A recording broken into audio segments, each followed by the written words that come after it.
Ja, natürlich ist die Generalversammlung der Vereinten Nationen in erster Linie ein politisches Spektakel, viel mehr als dass sie realpolitische Bedeutung hätte. Diese Generalversammlung findet ja jährlich statt und es reisen halt in aller Regel Staatsoberhäupter, Präsidenten, Könige und so weiter, Kanzler an, um dort halt ihre programmatischen Reden zu halten. Die realpolitische Bedeutung dieser Auftritte ist äußerst gering. Man muss sich zuerst mal vor Augen halten, dass bei der Generalversammlung selbst ja also diese Reden sind ja keine Resolutionen oder die werden ja in aller Regel nicht in Resolutionen gegossen. Und selbst wenn es so wäre, würde das nichts bedeuten, weil die Generalversammlung der Vereinten Nationen keine rechtlich bindenden Regeln und Resolutionen fassen kann. Das ist also laut UN-Statut und dem Sicherheitsrat vorbehalten, der ja ein sehr viel exklusiveres Gremium ist als diese Generalversammlung. Das ist ein Politspektakel und das kann man ja auch daran sehen, dass die Reden, die dort gehalten werden, mit der Realität in vielen Fällen, sagen wir mal, höchstens tangential etwas zu tun haben. Also wenn man etwa hört, wie der iranische Präsident Rouhani über Frieden und über Menschenrechte und über internationales Recht und so weiter redet und das vergleicht mit der politischen Realität im Iran und der Rolle des Iran im Nahen Osten, dann wird doch relativ deutlich, dass das halt hier wirklich um den Show-Effekt geht und um einen Propagandaauftritt viel mehr als um tatsächlich Realpolitik.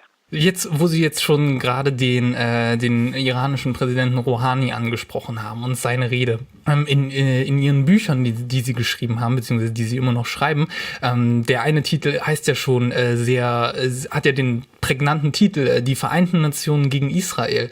Und in Ihren Texten und Büchern, auch auf der Internetseite von MENA Watch, ist ja auch immer von so einer gewissen, politischen Obsession der UN mit dem Staat Israel die Rede. Wie äußert sich denn diese Obsession genau? Naja, diese Obsession der Vereinten Nationen mit Israel äußert sich so, dass Israel dort in den diversen Gremien der Vereinten Nationen, nicht nur in der Generalversammlung, sondern in dem ganzen durchaus umfangreichen institutionellen Apparat, der die Vereinten Nationen ausmacht, dass Israel da eben herausgegriffen und auf eine Art und Weise behandelt wird, wie das kein anderes Land der Welt wird. Der ehemalige israelische Außenminister Aber Eban hat das einmal auf die schöne, kurze, prägnante Formel gebracht. Wenn Algerien in einem Resolutionsentwurf erklären würde, dass die Erde eine Scheibe ist und Israel sie dazu gemacht hat, dann würde diese Resolution mit 164 zu 13 Stimmen bei 26 Enthaltungen angenommen werden. Und das trifft recht gut das, womit wir es zu tun haben. Also man kann das sich an einigen Beispielen vor Augen führen. Nehmen wir das Beispiel des Menschenrechtsrats, des UN-Menschenrechtsrats, eines Gremiums der Vereinten Nationen, das sich um die Einhaltung und Achtung der Menschenrechte auf der ganzen Welt kümmern sollte. In diesem Gremium sind zwischen 2006 und 2015 62 Resolutionen gefasst worden, in denen namentlich Israel verurteilt wurde und 55 Resolutionen gegen alle anderen Länder dieser Welt. Das heißt, wenn es nach diesem Menschenrechtsrat geht und nach den Zahlen anhand der Resolutionen, die der verabschiedet hat, dann müsste man zu dem Schluss kommen, dass Israel der größte Menschenrechtsverletzer weltweit ist, noch vor so Staaten wie Nordkorea, Saudi-Arabien, dem Iran und ähnlich freundlichen Diktaturen. Das hat natürlich mit der Realität überhaupt nichts zu tun, sondern ist der Ausdruck dieser anti-israelischen Obsession.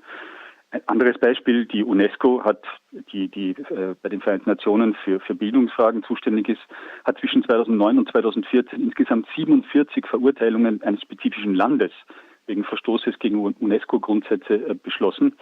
46 von diesen 47 Verurteilungen haben sich gegen Israel gerichtet. Also wiederum geht es nach diesem erlauchten UN-Gremium, dann ist Israel das Land auf der Welt, das sich am weitaus stärksten gegen Grundsätze der UNESCO, der Bildungsinstitution der Vereinten Nationen, wendet. Die UN-Weltgesundheitsorganisation hat im Mai 2016 eine Resolution gefasst, in der als weltweit einziges Land Israel an den Pranger gestellt wurde, weil es die geistige und körperliche Gesundheit von Menschen schädigen würde. Die Fachkommission für die rechtliche Gleichstellung der Frauen hat im März 2015 Israel als einzigen Staat der Welt für die Verletzung von Frauenrechten gebrandmarkt und so weiter und so fort. Man könnte also da unzählige derartige Beispiele bringen. Das historisch wahrscheinlich bekannteste und gleichzeitig berüchtigste und skandalöseste Beispiel wäre eine Resolution, die Vereinten Nationen im November 1975 gefasst wurden. Es war eine ganz kurze Resolution, die eine einzige Bestimmung hatte inhaltlich und die hat gelautet: Zionismus, also die jüdische nationale Befreiungsbewegung, Zionismus ist eine Form des Rassismus und der rassistischen Diskriminierung. Dazu muss man wissen, dass die Vereinten Nationen keine einzige andere nationale Befreiungsbewegung auf der Welt jemals als rassistisch oder diskriminierend verurteilt hat, sondern eine herausgepickt hat und das war eben der Zionismus bzw. die jüdische nationale Befreiungsbewegung.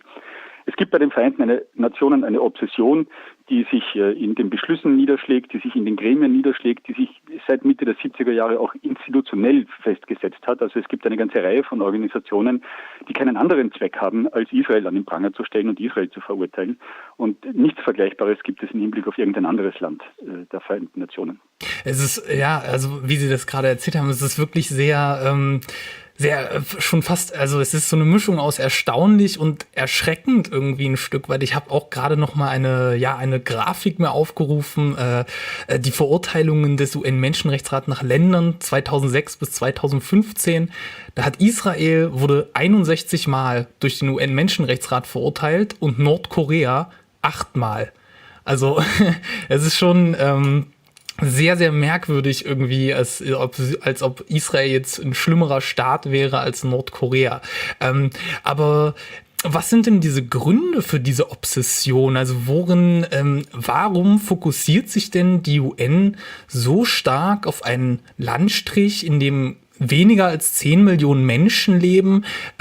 Gibt es nicht auch noch, also hat die, um jetzt salopp auszudrücken, hat die UN nicht auch andere Sachen zu tun, als sich mit Israel zu beschäftigen? Also wo kommt das denn her, diese Obsession mit dem israelischen Staat? Da muss man ein bisschen differenzieren. Da gibt es halt natürlich unterschiedliche Gründe.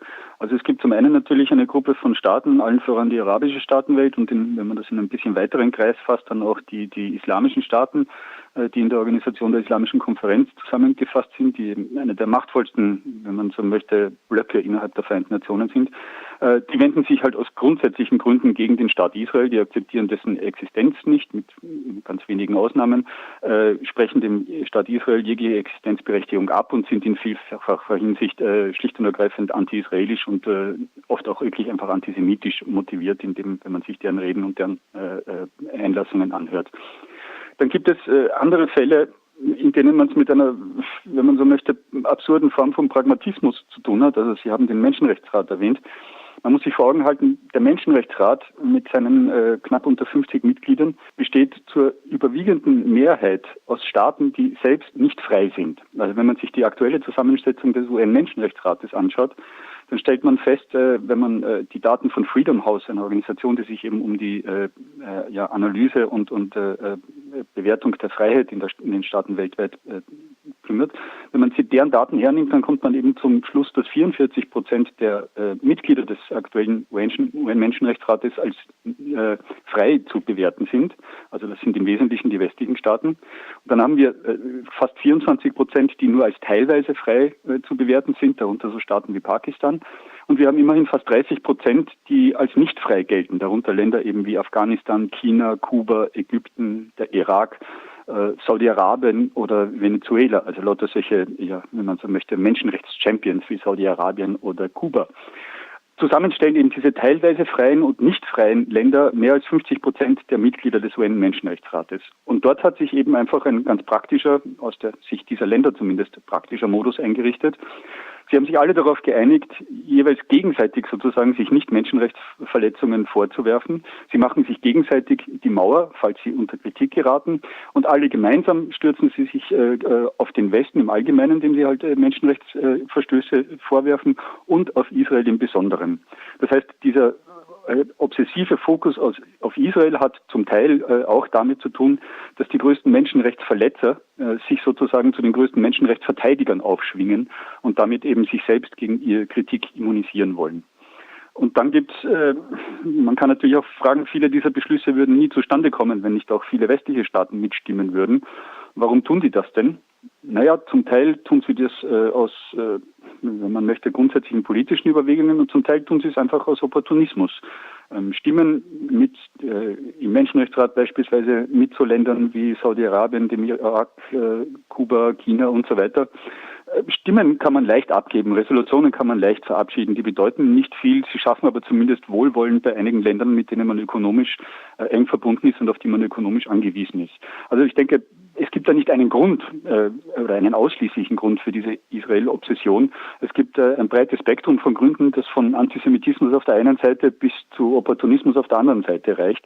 was die Sache natürlich trotzdem nicht besser macht. Jetzt, wo Sie praktisch diese Blockbildung auch angesprochen haben, dass sich halt die größtenteils islamische Länder auch in der UN selbst auch zu Blöcken im Grunde genommen zusammenschließen, um im Grunde genommen ihre partikularen Interessen durchzusetzen, weil da besteht ja auch ein bestimmtes politisches Interesse dahinter, wenn man Israel so auf der Weltbühne diffamieren kann. Da könnte man jetzt die These in den Raum stellen, dass die UN als Organ so für multilaterale Kommunikation ja gar nicht so wirklich geeignet ist, weil wenn dann nur die einzelnen Nationalstaaten ihre Partikularinteressen darin durchsetzen wollen, ist dann nicht die UN als Institution ein bisschen, ich will nicht sagen überflüssig, aber zerbricht sie nicht ein bisschen an ihrem eigenen Anspruch?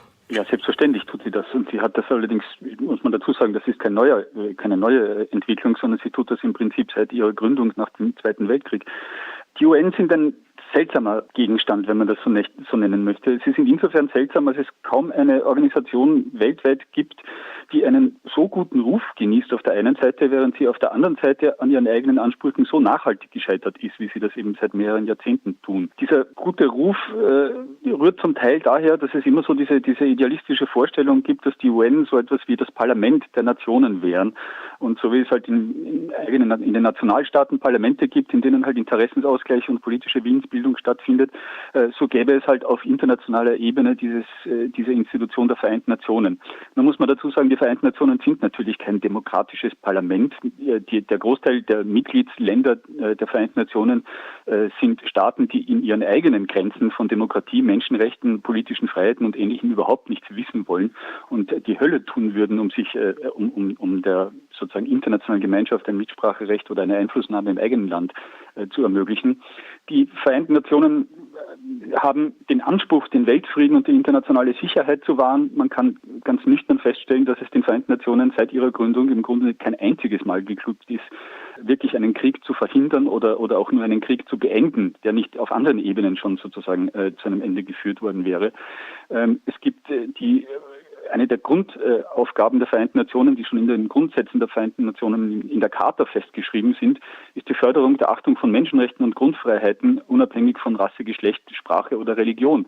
Naja, wenn man sich die Realität der Vereinten Nationen anschaut, dann muss man feststellen, dass eben die Mehrheit der Mitglieder von Menschenrechten, politischen Freiheiten oder religiöser Antidiskriminierung überhaupt nicht wissen wollen. Also all das sind hehre Ideale auf der einen Seite und eine seit Jahrzehnten diesen Idealen auf dramatische Art und Weise widersprechende Realität. Aber ja, wie gesagt, also hier klaffen Anspruch und Wirklichkeit, aber gleichzeitig aber auch der gute Ruf, den diese Organisation genießt, mit der praktischen Realität in eklatanten Widerspruch. Ein Begriff, der innerhalb der UN und auch zur Begründung, sage ich mal, von UN-Außeneinsätzen, also wenn die UN irgendwelche Blauhelm-Soldaten in irgendwelche Regionen auf der Welt schickt, wird ja immer sehr häufig das Völkerrecht auch angeführt, dass in dieser Region gegen das Völkerrecht verstoßen wird und dass man dann im Grunde genommen die moralische Pflicht hätte, da jetzt was dagegen zu tun.